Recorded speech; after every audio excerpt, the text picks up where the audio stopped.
Magical giant golden गोड thief. एक दिन किसी जंगल में एक बहुत बड़ा जादुई दरवाजा प्रकट होता है। कुछ समय के बाद उसमें से एक बहुत ही विशाल सोने की बकरी निकलती है और उसके साथ बहुत सारी छोटी छोटी सोने की बकरियां होती हैं। वो वहां पर थोड़ा आगे जाते ही एक संदीप नाम के चरवाहा की बकरियां नजर आती हैं। वो विशाल गोल्डन बकरी और बाकी सारी गोल्डन बकरियां अपनी पावर मिलाकर संदीप की साधारण बकरियों को सोने की बकरियों में बदल देती हैं।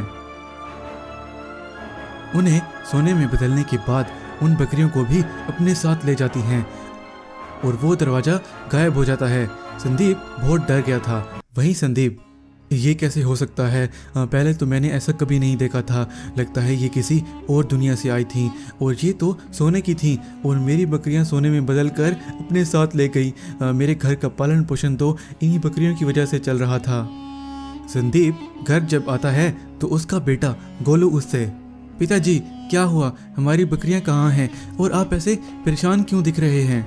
संदीप झूठ बोल देता है, कुछ नहीं बेटा, बस आज देर हो रही थी तो वहीं रास्ते में अपने दोस्त के घर ठहरा आया हूँ क्योंकि रात का समय था। तुम चिंता मत करो, बहुत रात हो चुकी है, अब सो जाओ। बाद में गोलू, कोई तो गड़बड़ लग रही है, सुबह इसका पता लगाना पड़ेगा। वैसे संदीप दोबारा वहीं अपनी जगह पर चला जाता है और उस गोल्डन बकरियों का इंतजार करने लगता है। अगर आज ये गोल्डन बकरियां आएंगी तो मैं भी इनके साथ उसी दरवाजे के अंदर चला जाऊंगा। वैसे कुछ टाइम गुजरने के बाद वही दरवाज़ा प्रकट हो जाता है और वहीं गोल्डन बकरियां निकलती हैं दूसरी साधारण बकरियों को ढूंढने के लिए। संदीप उनका वेट करता है और फिर से वो गोल्डन बकरियां कुछ और बकरियों को सोने में बदल कर वापस जा रही होती हैं। संदीप भी जल्दी से उस दरवाजे की तरफ भागता है और उसके अंदर चला जाता है और संदीप उनकी गोल्डन दुनिया में पहुंच जाता है। वहां पर वो देखता है तो वो सारी बकरियां सोने की होती हैं। वो रानी बकरी उसे देख लेती है और वो संदीप से, ए मानव, तुम यहाँ पर कैसे आए हो? जल्दी से यहाँ से चले जाओ, नहीं तो तुम यहाँ पर कुछ समय बाद खुद ही कैद होकर रह जाओगे। मैं अपनी बकरियों को यहाँ से लिए बिना नहीं जाऊँगा। तुमने कल मेरी बकरियों को सोने में बदल दिया था और यहाँ पर तुम उन्हें ले आए हो। कृपया करके मुझे मेरी बकरियाँ लौटा दो। मेरा घर का पालन पोषण उन्हीं की वजह से चल रहा है। तुम्हें तुम्हारी बकरियाँ अब वापस नहीं मिल सकती हैं क्योंकि मुझे और भी 1000 बकरियाँ चाहिए एक युद्ध पर जाने के लिए। और वहाँ पर गोलू बहुत टाइम से अपने पिता संदीप का वेट कर रहा होता है। आज तो पिताजी भी नहीं आ रहे हैं, कहीं पिताजी किसी मुसीबत में तो नहीं है, मुझे जल्दी से जाना होगा। बाद में गोलू अपने एक दोस्त दीपक के पास जाता है और उसे सारी बात बताता है और वो उसी जंगल में चले जाते हैं। पिताजी को हर जगह पर ढूंढ लिया है लेकिन वो तो कहीं पर भी नजर नहीं आ रहे हैं। अब क्या करें, मुझे तो कुछ समझ नहीं आ रहा है। वहीं वो ऐसे बातें कर ही रहे थे तभी गोलू का दोस्त दीपक उन गोल्डन बकरियों को आते हुए देख लेता है। अरे गोलू, तुमने तो सच कहा था, वो देखो गोल्डन बकरियां, लेकिन ये तो एक दरवाजे के अंदर जा रही हैं। चलो इनके साथ ही चलते हैं। गोलू और दीपक भी भागते हुए उस दरवाजे के अंदर चले जाते हैं। वैसे बाद में जब वो वहां पर पहुंचते हैं तो वो देखते हैं कि गोलू का पिता संदीप भी वहीं पर कैद होता है। दीपक बहुत डर जाता है। अरे गोलू, ये तो तुम्हारे पिताजी यहाँ पर कैद हैं। ये गोल्डन बकरियाँ तो बहुत खतरनाक लगती हैं। चलो जल्दी से अपने पिताजी को यहाँ से लेकर निकलो। वहीं संदीप, अरे तुम दोनों भी यहाँ पर इनका पीछा करते हुए आ गए हो। यहाँ पर तो बहुत खतरा है, जल्दी से यहाँ से चले जाओ वरना तुम भी यहाँ पर कैद होकर रह जाओगे और मेरी चिंता मत करो। गोलू अपने पिता को ले जाने की जिद करता है। बहुत टाइम गुजर जाता है और वो भी वहीं पर कैद हो गया। एक शर्त पर मैं तुम सभी को यहाँ से आज़ाद कर सकती हूँ। अगर तुम मुझे 1000 बकरियाँ लाकर दोगे तो तुम्हें इनाम भी मिलेगा। दीपक को बहुत लालच आ जाता है। दीपक का पिता रंगा सेठ वो अपने पिता के पास जाकर, आज तो पिताजी कमाल हो गया, मैंने उन गोल्डन बकरियों को देखा है। एक बकरी तो बहुत विशाल थी, हम उनकी दुनिया में चले गए थे लेकिन उसने हमें 1000 बकरियां लाने का कहा है और कुछ इनाम देने का भी कहा है। क्या तुम सच कह रहे हो? अगर ऐसी बात है तो मैं 1000 नकली बकरियां उसे दे दूंगा और लगता है वो बदले में मुझे बहुत सारा सोना मिलेगा। लेकिन मेरे पास एक और प्लान भी है। वैसे रंगा सेठ 1000 नकली बकरियां लेकर उस जंगल में पहुंचकर उनका वेट करने लगता है।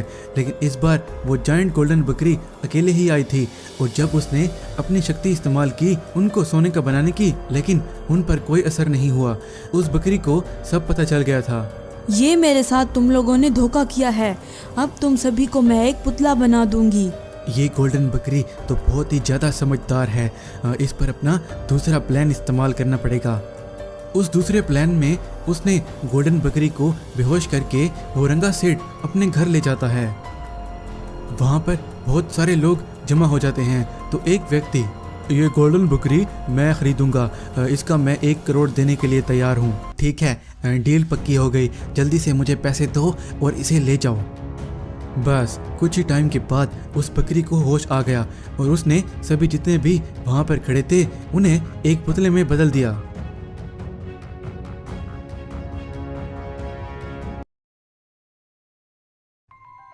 Underground magical giant golden fishing. सुंदर नाम का एक बहुत बड़ा घना जंगल था। वो कोई साधारण जंगल नहीं था। एक बार वहाँ पर बहुत ही भयंकर तूफान आता है और वहीं पर छोटा सा तालाब बन जाता है और उसमें अचानक बहुत विशाल सोने की मछलियाँ प्रकट होती हैं। उन सब सोने की मछलियों में से एक मछली उन सब से बहुत विशाल थी। वो उन सब सोने की मछलियों की रानी थी। वहीं वो विशाल रानी मछली दूसरी मछलियों से, ये जगह हमारे लिए सुरक्षित नहीं है। अगर उस शैतानी जादूगर ने हमें देख लिया तो हमें वो मारकर सारी शक्तियाँ ले लेगा और बहुत ही ताकतवर हो जाएगा। हमें किसी गुप्त जगह पर जाना होगा। बाद में वो सोने की विशाल मछलियाँ उसी जंगल की जमीन के नीचे एक बहुत बड़ा तालाब बनाती हैं और वहाँ पर रहने लग जाती हैं। उस जंगल से कुछ किलोमीटर दूर मछलीपुर नाम का गांव था। उस गांव में रंगा सिंह नाम का एक मछलियों का बहुत बड़ा व्यापारी था। वो बहुत ही लालची और घमंडी था। सारे मछुआरे उसी के पास आकर अपनी मछलियां बेचा करते थे, लेकिन वो उनसे बहुत ही कम दाम में मछलियां खरीदता था। उसी गांव में चीकू नाम का एक अनाथ लड़का रहता था। वो रोजाना रंगा सिंह को मछलियां बेचा करता था। ऐसे एक दिन वो रंगा सिंह से, ये तो आप मेरे साथ अन्याय कर रहे हैं। मैं बहुत मुश्किल से इतनी दूर से ताज़ा मछलियाँ पकड़ कर ले आता हूँ, लेकिन आप मुझसे इनका सही दाम नहीं लगाते हो। तो रंगा गुस्से में, ज़्यादा होशियारी दिखाई तो तुम्हारी टांगे तोड़ दूंगा। वैसे भी तुम्हारी मछलियाँ कोई नहीं खरीदता है क्योंकि तुम्हारी मछलियाँ फ्रेश नहीं होती हैं। अब यहाँ पर तुम नज़र भी मत आना, दफा हो जाओ यहाँ से। चीकू बेचारे को उस रंगा ने पैसे भी नहीं दिए थे, तो चीकू उदास होकर उसी सुंदर नाम के जंगल में पहुंच जाता है और अपने आप से बातें कर रहा होता है। इस रंगा ने तो नाक में दम कर रखा है, इसको तो मजा चखाना ही पड़ेगा। वहीं वो अपने आप से बातें कर ही रहा होता है कि वहीं पर एक जादुई दरवाज़ा खुलता है और उसमें से एक शैतानी जादूगर निकलता है और चीकू की तरफ आने लगता है। वो शैतानी जादूगर चीकू के पास आकर, क्या तुमने यहाँ पर जादुई विशाल सोने की मछलियों को देखा है? चीकू बहुत डर गया था। यहाँ पर तो कोई ऐसी जादुई सोने की मछलियाँ नहीं हैं। अगर होती तो मैं आपकी ज़रूर मदद करता। तो शैतानी जादूगर, वो सोने की जादुई विशाल मछलियाँ हैं, वो कोई साधारण नहीं हैं। एक दिन मैं उन मछलियों को ढूंढ लूँगा और उनकी सारी शक्तियाँ छीन कर महा ताकतवर बन जाऊँगा। ये कहकर वो शैतानी जादूगर चीकू को बहुत जोर से लात मारता है और चीकू उड़ते उड़ते बहुत दूर एक गड्ढा बना हुआ था, वो उसमें नीचे चला जाता है और वो उसी जगह पर पहुंच जाता है जहां पर वो विशाल सोने की मछलियां थीं। बाद में उन मछलियों की रानी, तुम कौन हो और यहाँ कैसे आए हो? लगता है तुम्हें उस शैतानी जादूगर ने भेजा होगा, जल्दी से बताओ। तो चीकू, नहीं, मुझे किसी ने नहीं भेजा है, लेकिन अभी मुझे वो शैतानी जादूगर मिला था। वो आपको ही ढूंढ रहा है। वो आपसे आपकी शक्तियाँ छीनने का कह रहा था मुझे। क्या तुम हमारी मदद कर सकते हो? इसी जंगल में एक गुफा है, वहाँ पर एक जादुई छड़ी है, वो सिर्फ तुम ही लेकर आ सकते हो और फिर उस जादुई छड़ी से उस शैतानी जादूगर को मारा जा सकता है। ठीक है, मैं आपकी मदद जरूर करूंगा। उस शैतानी जादूगर को अब मजा चखाना पड़ेगा। वैसे चीकू उस गुफा को ढूंढने लग जाता है। आखिरकार वो उस गुफा तक पहुंच जाता है और वो वहां जाकर उस छड़ी को लेकर आ ही रहा होता है तो वो शैतानी जादूगर उसके सामने आ जाता है। ये जादुई छड़ी कहाँ से लेकर आ रहे हो? रुको, मैं तुम्हें अभी मजा चखाता हूँ।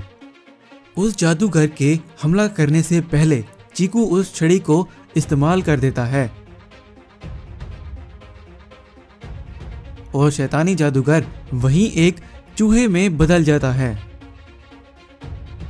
बाद में चीकू उन सोने की मछलियों के पास जाता है और उन्हें सारी बात बताता है।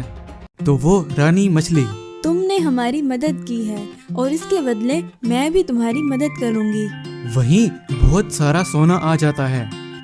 बाद में चीकू उस सोने को बेचकर अपना एक घर भी खरीदता है और अपने घर के साथ ही एक अपनी मछलियों की शॉप भी ओपन करता है और सारे रंगा के ग्राहक अब चीकू से ही मछलियां खरीदते थे।